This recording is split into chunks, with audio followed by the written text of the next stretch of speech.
अगर agriculture technology की theory class देखनी है तो चैनल के प्लेलिस्ट में जाकर देख लो।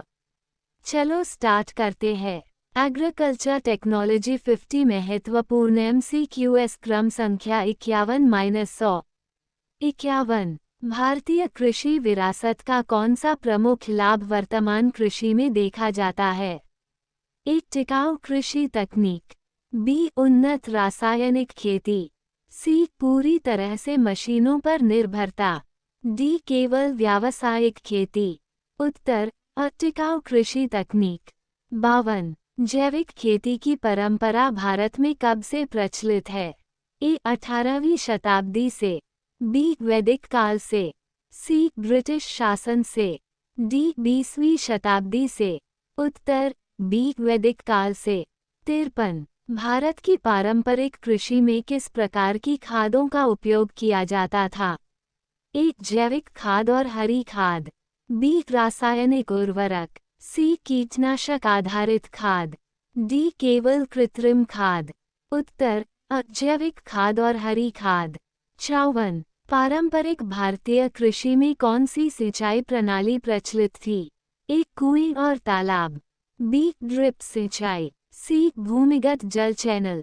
डी. केवल ट्यूबवेल। उत्तर अ. कुएं और तालाब। 55। वर्तमान कृषि में पारंपरिक ज्ञान का कौन सा लाभ है? ए. मिट्टी की उर्वरता बढ़ाना। बी. उत्पादन को घटाना। सी. केवल मशीनों पर निर्भरता। डी. जल संकट बढ़ाना। उत्तर अ. मिट्टी की उर्वरता बढ़ाना। 56। पारंपरिक कृषि विरासत की कौन सी तकनीक आज भी उपयोगी है? ए. फसल चक्र। बी. केवल एकल फसल प्रणाली। सी. अत्यधिक जल उपयोग। डी. केवल उच्च उपज वाली फसलें। उत्तर अ. फसल चक्र। 57। प्राचीन कृषि पद्धति में मिश्रित खेती का क्या लाभ था? ए. भूमि की उर्वरता बनी रहती थी। बी. फसल उत्पादन कम होता था। सी. कीटों की समस्या बढ़ती थी।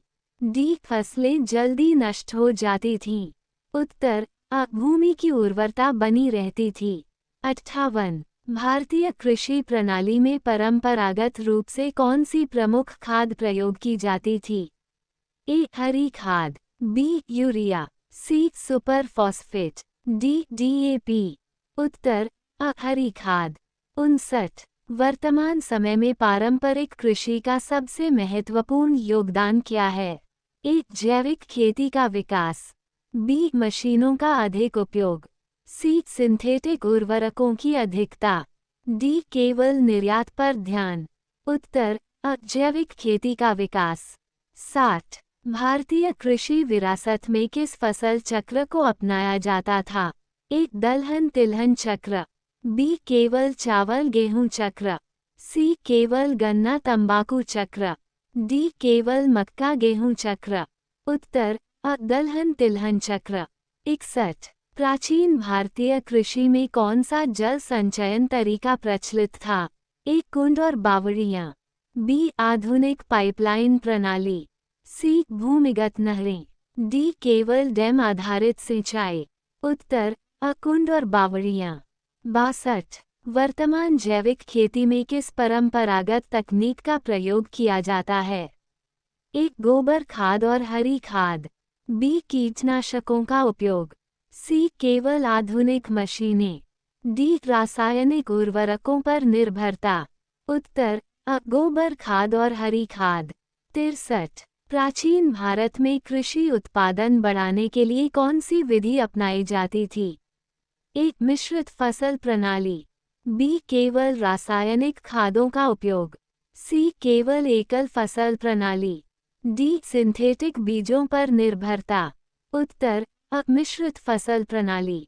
64। भारतीय कृषि में पारंपरिक रूप से मिट्टी की उर्वरता बनाए रखने के लिए कौन सी तकनीक अपनाई जाती थी?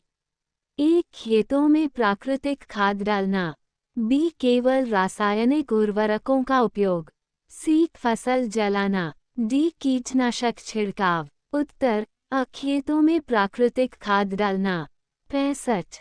जैविक खेती में किस परंपरागत कृषि तकनीक का उपयोग होता है? एक फसल चक्र और मिश्रित खेती। बी केवल ट्रैक्टर आधारित खेती। सी अधिक रासायनिक खाद का उपयोग। डी केवल ग्रीनहाउस तकनीक। उत्तर अ फसल चक्र और मिश्रित खेती। 66। भारतीय कृषि विरासत का कौन सा सिद्धांत आज भी उपयोगी है? एक पर्यावरण अनुकूल खेती। बी केवल व्यावसायिक खेती। सी केवल बड़े पैमाने पर उत्पादन। डी केवल कीटनाशक आधारित खेती। उत्तर अ पर्यावरण अनुकूल खेती। 67। पारंपरिक कृषि में कौन सा सिंचाई स्रोत अधिक उपयोगी था? एक बावड़ियां और तालाब। B tubewell. C pump set. D drip सिंचाई। उत्तर अ बावड़ियां और तालाब। 68। भारतीय कृषि विरासत का प्रमुख उद्देश्य क्या था? एक प्राकृतिक संसाधनों का संतुलित उपयोग। बी अधिक से अधिक रासायनिक खेती। सी केवल निर्यात को बढ़ावा देना। डी अधिक मशीनों पर निर्भरता। उत्तर अ प्राकृतिक संसाधनों का संतुलित उपयोग। 69। पारंपरिक कृषि में कीट नियंत्रण का कौन सा तरीका अपनाया जाता था? एक जैविक कीटनाशक। बी रासायनिक दवाएं। सी कीटनाशकों का अधिक उपयोग। डी केवल मशीनों पर निर्भरता। उत्तर अ जैविक कीटनाशक। 70। कौन सा तत्व प्राचीन कृषि विरासत में मिट्टी को उर्वर बनाए रखने में सहायक था? एक गोबर और हरी खाद। बी केवल रासायनिक उर्वरक। सी केवल नाइट्रोजन खाद। डी सिर्फ यूरिया। उत्तर अ गोबर और हरी खाद। 71। पारंपरिक भारतीय कृषि पद्धति का कौन सा लाभ है? एक जल संरक्षण। बी अधिक कीटनाशकों का उपयोग। सी फसल उत्पादन में गिरावट। डी केवल सिंथेटिक उर्वरकों पर निर्भरता। उत्तर अ जल संरक्षण। 72। भारतीय कृषि विरासत का आधुनिक युग में सबसे बड़ा योगदान क्या है? एक जैविक और प्राकृतिक खेती। बी केवल व्यावसायिक कृषि। सी केवल मशीनीकरण। डी अधिक उत्पादन के लिए रसायनों का उपयोग। उत्तर अ जैविक और प्राकृतिक खेती। 73। भारत की पारंपरिक कृषि में कौन सी मिट्टी संरक्षण तकनीक अपनाई जाती थी? एक मेड़बंदी और कंटूर खेती। बी केवल रासायनिक उर्वरकों का उपयोग। सी भूमि की बार बार जुताई। डी केवल जल निकासी व्यवस्था। उत्तर अ मेड़बंदी और कंटूर खेती। 74। प्राचीन भारतीय कृषि प्रणाली में जल संचयन का कौन सा पारंपरिक तरीका आज भी उपयोगी है? ए नदियों पर बड़े बड़े बांध बनाना। बी वर्षा जल संचयन और बावड़ियां। सी केवल भूमिगत जल पर निर्भरता। डी केवल ड्रिप सिंचाई। उत्तर बी वर्षा जल संचयन और बावड़ियां। 75। भारत की कृषि विरासत के तहत पारंपरिक बीजों का क्या लाभ है? ए अधिक कीटनाशकों की जरूरत होती है। बी ये पर्यावरण के अनुकूल होते हैं। सी इनसे उत्पादन कम होता है। डी केवल व्यावसायिक खेती में उपयोगी हैं। उत्तर बी ये पर्यावरण के अनुकूल होते हैं। 76। एग्रोनॉमी किससे संबंधित विज्ञान है? ए कीट विज्ञान। बी फसल उत्पादन और मृदा प्रबंधन। सी दुग्ध उत्पादन। डी मत्स्य पालन। उत्तर बी फसल उत्पादन और मृदा प्रबंधन। 77। एग्रोनॉमी का मुख्य उद्देश्य क्या है? एक कृषि उत्पादन बढ़ाना और टिकाऊ खेती सुनिश्चित करना। बी केवल बागवानी को बढ़ावा देना। सी पशुपालन का विकास। डी जल संसाधनों का अध्ययन। उत्तर अ कृषि उत्पादन बढ़ाना और टिकाऊ खेती सुनिश्चित करना। 78। एग्रोनॉमी में अध्ययन किए जाने वाले प्रमुख तत्व कौन कौन से हैं? एक मृदा, जल, फसलें और खेती की तकनीक। बी केवल बीज प्रजनन। सी केवल उर्वरकों का अध्ययन। डी केवल पौधों के रोग। उत्तर अ मृदा, जल, फसलें और खेती की तकनीक। 79। एग्रोनॉमी शब्द की उत्पत्ति किस भाषा से हुई है? A Sanskrit. B Greek. C Latin. D French. उत्तर बी ग्रीक। 80। एग्रोनॉमी की वैज्ञानिक खेती का मुख्य सिद्धांत क्या है? ए जल और मृदा संरक्षण, बी केवल रासायनिक उर्वरकों का उपयोग, सी अधिकतम कीटनाशकों का उपयोग, डी केवल जैविक खेती। उत्तर अ जल और मृदा संरक्षण। 81। एग्रोनॉमी में फसल चक्र क्रॉप रोटेशन का क्या उद्देश्य है? ए मृदा उर्वरता बनाए रखना, बी केवल एक ही प्रकार की फसल उगाना, सी जल की बर्बादी बढ़ाना, डी उत्पादन को कम करना। उत्तर अ मृदा उर्वरता बनाए रखना। 82। कौन सा एग्रोनॉमी का महत्वपूर्ण सिद्धांत है? ए सिंचाई का उचित प्रबंधन, बी मिट्टी की गुणवत्ता को बनाए रखना, सी खरपतवार नियंत्रण, डी उपरोक्त सभी। उत्तर डी उपरोक्त सभी।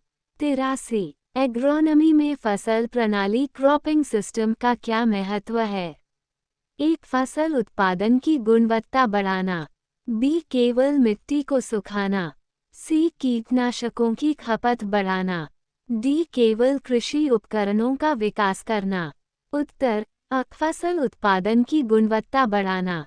84। संरक्षित खेती प्रोटेक्टेड कल्टीवेशन एग्रोनॉमी का कौन सा सिद्धांत है? एक ग्रीनहाउस और पॉलीहाउस तकनीक का उपयोग, बी खुले मैदान में खेती, सी केवल पारंपरिक खेती, डी केवल वर्षा आधारित खेती। उत्तर अ ग्रीनहाउस और पॉलीहाउस तकनीक का उपयोग। 85। एग्रोनॉमी में कौन सी विधि मृदा कटाव को रोकने के लिए अपनाई जाती है? ए समोच्च जुताई कॉन्टोर प्लाउइंग, बी केवल गहरी जुताई, सी केवल उर्वरकों का अधिक उपयोग, डी खेतों को बार बार जोतना। उत्तर अ समोच्च जुताई कॉन्टोर प्लाउइंग। 86। कौन सा तत्व फसल उत्पादन में सबसे अधिक महत्वपूर्ण भूमिका निभाता है? ए जलवायु, बी मृदा का प्रकार, सी बीज की गुणवत्ता, डी उपरोक्त सभी। उत्तर डी उपरोक्त सभी। 87। एग्रोनॉमी में फसल सहनशीलता क्रॉप टॉलरेंस किससे संबंधित है? ए कीट और रोगों के प्रति प्रतिरोध, बी केवल अधिक उपज देने वाली किस्में, सी केवल जल की अधिक खपत, डी केवल उर्वरकों की खपत। उत्तर अ कीट और रोगों के प्रति प्रतिरोध। 88। कौन सा तरीका एग्रोनॉमी में जल संसाधन संरक्षण के लिए उपयुक्त है? ए टपक सिंचाई ड्रिप इरिगेशन, बी केवल अधिक पानी देना, सी केवल कुएं खोदना, डी केवल तालाब बनाना। उत्तर अ टपक सिंचाई ड्रिप इरिगेशन। 89। एग्रोनॉमी में एकीकृत पोषक तत्व प्रबंधन INM का उद्देश्य क्या है?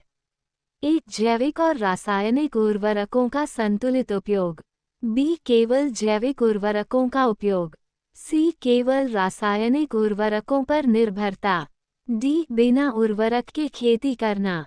उत्तर अ जैविक और रासायनिक उर्वरकों का संतुलित उपयोग। 90। मिश्रित खेती मिक्स्ड फार्मिंग में कौन से तत्व शामिल होते हैं? एक फसल उत्पादन और पशुपालन, बी केवल एक फसल उगाना, सी केवल जल प्रबंधन, डी केवल बागवानी। उत्तर अ फसल उत्पादन और पशुपालन। 91। एग्रोनॉमी किस विज्ञान का उपविषय है? ए समाजशास्त्र, बी कृषि विज्ञान, सी खगोल विज्ञान, डी जीव विज्ञान। उत्तर बी कृषि विज्ञान। 92। कौन सा सिद्धांत टिकाऊ कृषि सस्टेनेबल एग्रीकल्चर को बढ़ावा देता है?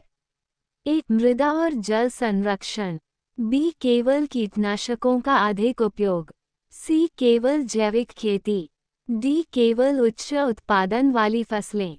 उत्तर अ मृदा और जल संरक्षण। 93। फसल अवशेष प्रबंधन क्रॉप रेसिड्यू मैनेजमेंट का मुख्य उद्देश्य क्या है? ए मिट्टी की उर्वरता बनाए रखना, बी अवशेष जलाना, सी केवल फसल उत्पादन बढ़ाना, डी केवल फसलों को बेचना। उत्तर अ मिट्टी की उर्वरता बनाए रखना। 94। एग्रोनॉमी में खरपतवार नियंत्रण का क्या महत्व है? एक, फसलों की गुणवत्ता बनाए रखना। बी, मिट्टी को अधिक उपजाऊ बनाना। सी, केवल कीटनाशकों का उपयोग करना। डी, केवल जैविक खाद बनाना। उत्तर अ, फसलों की गुणवत्ता बनाए रखना। 95। एग्रोनॉमी में संरक्षित खेती प्रोटेक्टेड एग्रीकल्चर का प्रमुख लाभ क्या है? एक, मौसम की मार से बचाव। बी, अधिक कीटनाशकों की आवश्यकता। सी, अधिक जल की खपत। डी, केवल महंगी फसलों का उत्पादन। उत्तर अ, मौसम की मार से बचाव। 96। एग्रोनॉमी में मल्चिंग तकनीक का क्या लाभ है? एक, मृदा में नमी बनाए रखना। बी, खरपतवार नियंत्रण करना। सी, मृदा कटाव को रोकना। डी, उपरोक्त सभी। उत्तर डी, उपरोक्त सभी। 97। एग्रोनॉमी में शुष्क कृषि ड्राईलैंड फार्मिंग का क्या उद्देश्य है? एक, कम वर्षा वाले क्षेत्रों में खेती करना। बी, केवल गीली मिट्टी में खेती करना। सी, केवल उर्वरकों का अधिक उपयोग। डी, केवल बागवानी फसलें उगाना। उत्तर अ, कम वर्षा वाले क्षेत्रों में खेती करना। 98। एग्रोनॉमी में कौन सी खेती संवहनीय कृषि सस्टेनेबल फार्मिंग के अंतर्गत आती है? एक, जैविक खेती। बी, केवल व्यावसायिक खेती। सी, केवल मोनोकल्चर। डी, केवल पारंपरिक खेती। उत्तर अ, जैविक खेती। 99। एग्रोनॉमी में उर्वरकों का संतुलित उपयोग क्यों महत्वपूर्ण है? एक, मृदा की उर्वरता बनाए रखने के लिए। बी, केवल उत्पादन बढ़ाने के लिए। सी, केवल कीटनाशकों की आवश्यकता घटाने के लिए। डी, केवल सिंचाई की मात्रा बढ़ाने के लिए। उत्तर अ, मृदा की उर्वरता बनाए रखने के लिए। 100। कृषि पारिस्थितिकी एग्रोइकोलॉजी का एग्रोनॉमी में क्या महत्व है? एक, प्राकृतिक संसाधनों का संतुलित उपयोग। बी, केवल फसल उत्पादन बढ़ाना। सी, केवल मृदा परीक्षण करना। डी, केवल उर्वरकों की बिक्री बढ़ाना। उत्तर अ, प्राकृतिक संसाधनों का संतुलित उपयोग।